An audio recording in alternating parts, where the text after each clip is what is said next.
State lawmakers are back at work with a record amount of your tax money for the budget and a record surplus on top of that. Hello, I'm Steve Eager. Hello, everybody. I'm Heather Hayes. The legislative session opened with procedural matters. Beaumont Republican Dade Phelan was elected for another term as House Speaker. He and Lieutenant Governor Dan Patrick, who leads the Senate, will guide the debate on budget priorities for the next 2 years.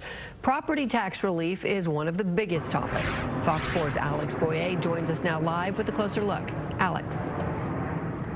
Hi, guys. You know, the state legislature meets just every 2 years, so lawmakers this time around, of course, have a lot to debate and consider. As you mentioned, property taxes among them. For Governor Abbott, that is his top priority. The state capitol in Austin Tuesday. Welcome, everyone. Good to have you here. The Texas Senate and House came to order for the 88th legislative session.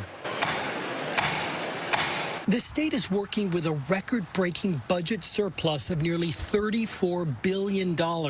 That's on top of the $188 billion already in the budget. They have a lot of money to spend. SMU economist Mike Davis says the state is in excellent financial shape, but added that the surplus comes at a cost. This is good news because people have been moving to Texas. The Texas economy has been growing. That all contributes to sales tax revenues, especially, so that's great.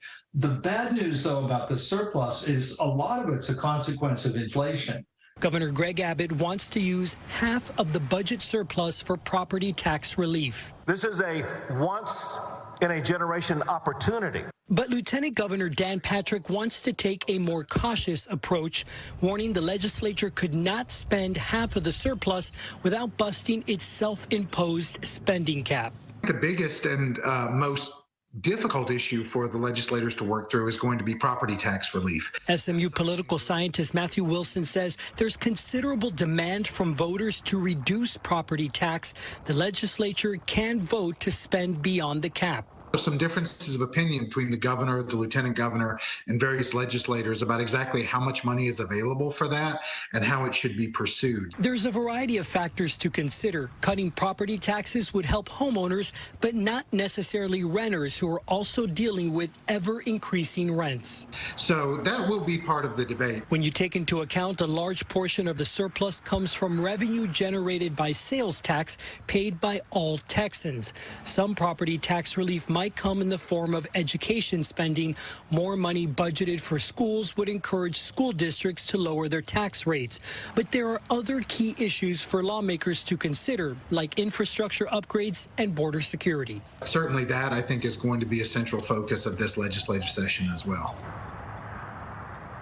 You know, it's really unclear just how much homeowners would notice a property tax cut if it came in the form of a homestead exemption. Keep in mind that last year, lawmakers increased the homestead exemption from $25,000 to $40,000, which would save the average homeowner of a $300,000 house about $125 per year.